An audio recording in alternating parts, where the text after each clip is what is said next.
Good morning friends, मैं हूं आपका दोस्त विकास रावल और आप सभी का स्वागत है हमारे यूट्यूब चैनल पर जिसका नाम है रावल प्रोस। तो दोस्तों, आज हम आपके लिए एक वीडियो लेकर आए हैं। इस वीडियो में हमने सन 2011 से 2019 तक के सभी यूपीएससी टॉपर्स को शामिल किया है। मंत्र number 1, quality is what matters more, not the quantity. Then comes how many hours to study. It is not necessary to study 14 hours, 16 hours, 18 hours a day. You may study for 8 hours, 10 hours, whatever time. You may even study for just 4 to 6 hours. But it should be quality study. Quality is what matters more, not the quantity. So after you finish your topic, my funda was I would decide that I have to complete this topic today. And then it may be done in 4 hours, it may take 14 hours.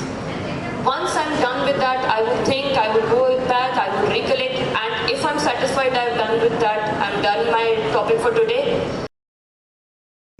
Mantra number 2, never be disheartened by failures. The first time when I wrote, I could not qualify the mains. But believe me friends, when I wrote for 2000 marks, I took it as a positive that I lost the interview call just for 80. That was the turning point. If I had believed that I would not be able to make it next time, I would not have been able to talk to you like this. So the second time I wrote, I got qualified. The third time I wrote, my rank just slipped.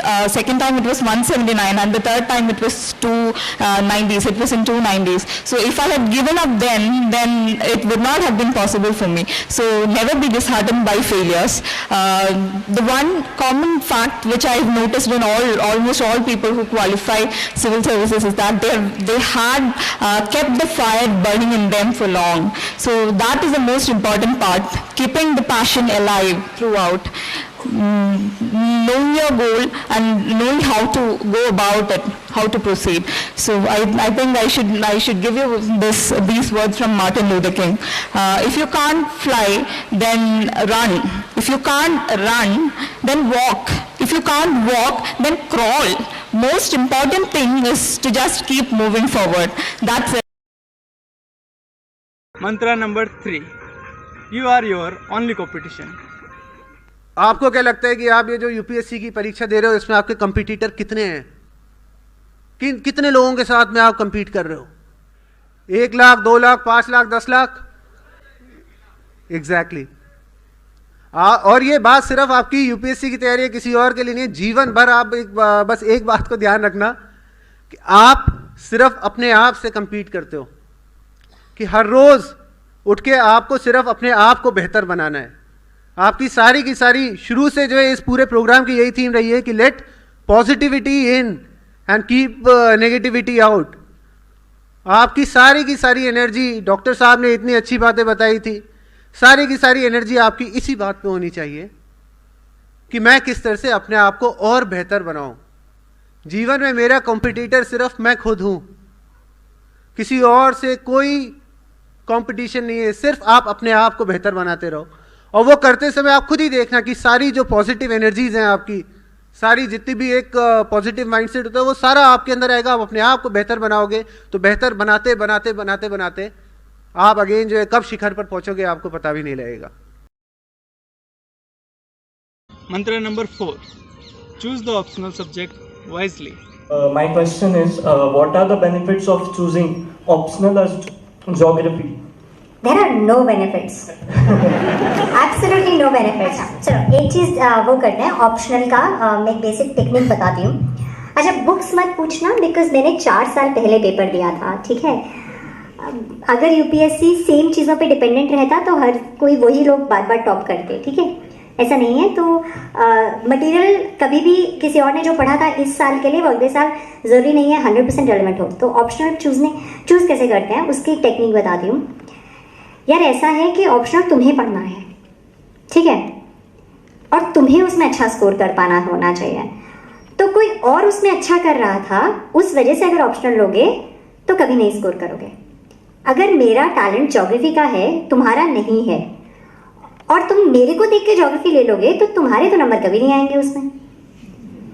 मेरी life के basis पे अपनी choices बनाओगे तो कैसे number लाओगे, ठीक है। एंड ऑप्शनल एक ऐसी चीज़ है जिसे तुम्हें इतनी डेप्थ में पढ़ना है, इतनी डेप्थ में पढ़ना है कि जब तक उस सब्जेक्ट से एक्चुअल अटैचमेंट नहीं होगा, उसमें एक्चुअल इंटरेस्ट नहीं आएगा, कभी नहीं पढ़ पाओगे। सो हमेशा पहला रूल ऑप्शनल का, चाहे किसी और के उसमें आज तक नंबर आए हैं कि नहीं आए हैं, तुम्हें लगता है तुम नंबर ला सकते हो तो लो। दूसरों के लिए चॉइसेस बनाओगे ना दूसरों की लाइफ के बेसिस पे, तो अपनी लाइफ में तो फेलियर रह जाओगे। Number 5, know your syllabus. So first thing जो मैं बहुत एस्पिरेंट्स में देखती हूँ, you guys are not aware about the syllabus. Like if I ask you right now, please मुझे जीएस पेपर 1 का आप सिलेबस बताइए, नहीं बता पाएंगे। तो a lot of people don't go through the syllabus, they are not aware of what the topics are. So then I hear the question that newspaper में ma'am पढ़ना क्या है? What do I really read in the newspaper? There's so much. So that is where knowing the syllabus helps you. If you've gone through the syllabus and if one thing you have to really memorize, it is the UPSC syllabus.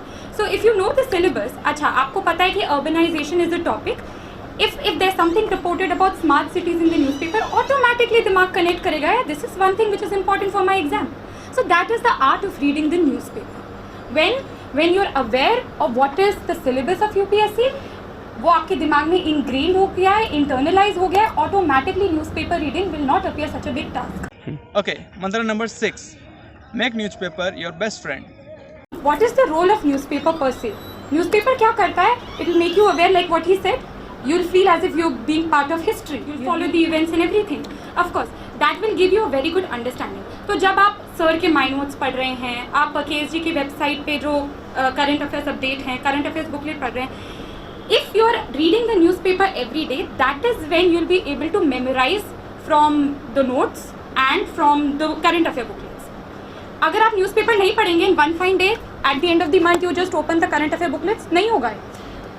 So newspaper कभी याद नहीं करते हैं, newspaper से समझ के बाकी चीज़ें याद होती हैं। That is how the link is, right? And of course जैसे when we read the newspapers during my time, I again take smart cities का topic, it was very hot. So of course you knew it was hot, तो of course you'll write smart cities, and जो भी रोज हर हफ्ते में कोई update आ रहा है, you'll keep on writing it.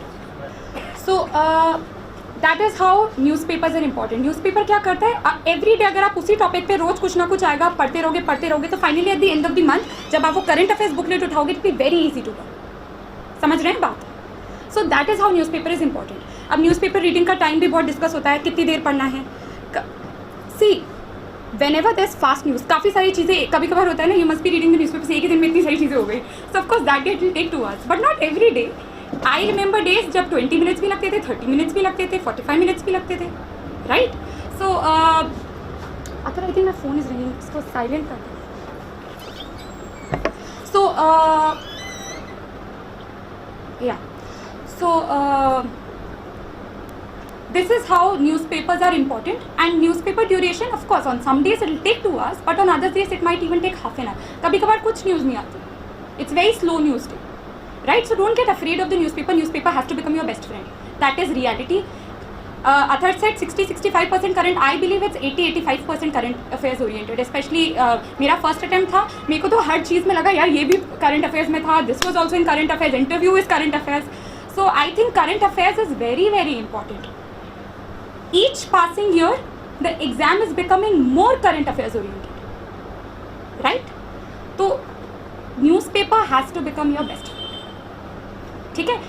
Every morning, sometimes it will take 1 hour, sometimes it will take 2 hours, but it will help you memorize the current affairs booklet, क्योंकि करना पड़ता है, although Athar did not, but I did.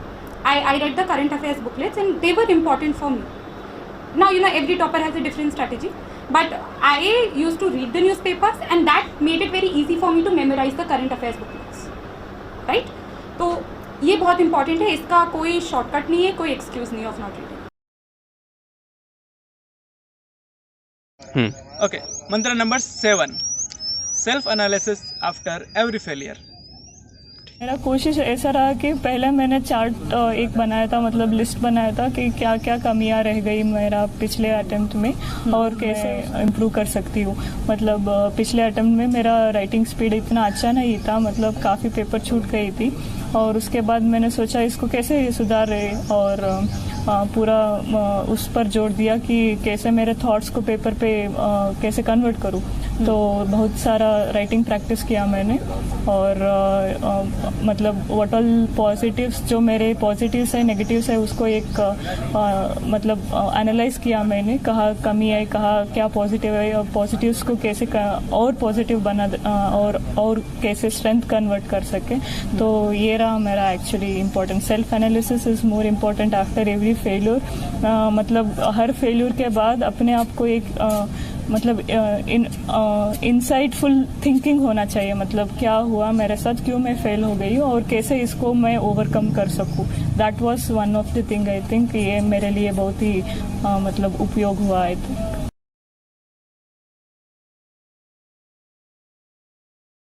मंत्र number 8, always have small targets. So what matters is not that you will get into a top service or you get into a top rank. Of course, those are our ambition. But the time you spend thinking or ruminating about it is time wasted. What must be in your minds are those 3 hours, those 20 questions, those 100 bits. That's all. You do those well and your accountability ends there. Once you do that. When I walked into that exam hall, mains exam hall, I never was thinking that I should top this exam, because given my baggage of failures, I could never even be allowed to think so. This was my 5th attempt and I had failed in mains thrice before. So I would never think of topping the exam. Even if I was successful previously, I would never think that going into the exam, I should be All India 1 or All India 50, whatever. It was always about those 20 questions or 100 bits, those 3 hours. That's all.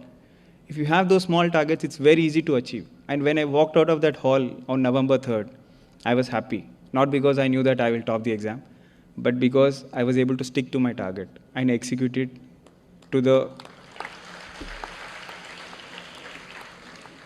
So always have that small targets. These small targets, the sum of small targets will be larger than sum of its parts. We read it generally. So always, whenever you are feeling negative, whenever you are feeling overwhelmed by competition or anything, think small, do small, have those small targets. These are the things that will ultimately help you reach your goal.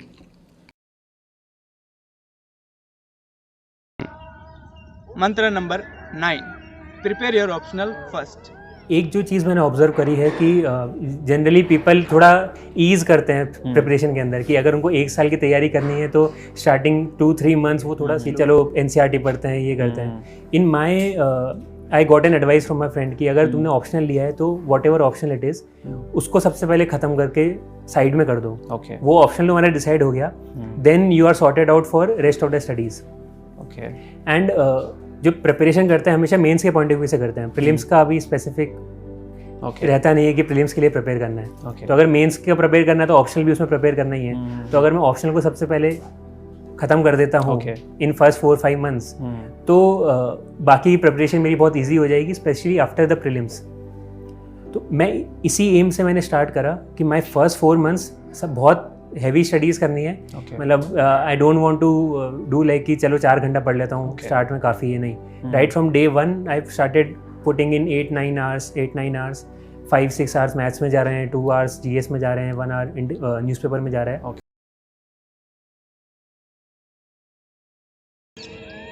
मंत्र number 10, medium has no bar. And what is the importance of choosing medium for this examination, Pradeep? Importance of medium is nowadays there has been a type of misconception, I think, that even that Hindi medium students are not going to उनको लगता है कि शायद हम लोग ये exam नहीं कर सकते, या फिर करेंगे तो शायद हमारी उतनी रैंक नहीं आएगी कि हमें अच्छी सर्विस मिल पाए या अच्छा कैडर मिल पाए। लेकिन मुझे लगता है कि हिंदी मीडियम के स्टूडेंट्स भी वो काम कर सकते हैं, क्योंकि इंग्लिश मीडियम के बहुत ज़्यादा मटेरियल अवेलेबल रहते हैं मार्केट में और बहुत ज़्यादा गाइडेंस भी अवेलेबल रहती है। तो हिंदी मीडियम स्टूडेंट्स को कहीं ना कहीं लगता है कि शायद वो कंपटीशन से बाहर हो रहे हैं, लेकिन यूपीएससी की नज़र में सब बराबर हैं। यूपीएससी कभी ऐसा नहीं देखता है कि ये हिंदी मीडियम से है या इंग्लिश मीडियम से है, बस ये आपकी मेहनत और आपका जज्बे का सवाल है। अगर आप पूरी मेहनत से तैयारी करेंगे तो आप हिंदी मीडियम से भी अच्छी रैंक पा सकते हैं। पिछले मतलब बैक ईयर्स में भी लोगों ने हिंदी मीडियम से बहुत अच्छा काम करा है, बहुत अच्छी रैंक हासिल करी है। तो और अगर आप मेहनत से तैयारी करेंगे तो आप भी हिंदी मीडियम से या किसी भी मीडियम से आप तैयारी करेंगे तो आपको अच्छी रैंक मिल सकती है। बस आपको मेहनत और जज्बे से तैयारी करने की ज़रूरत है।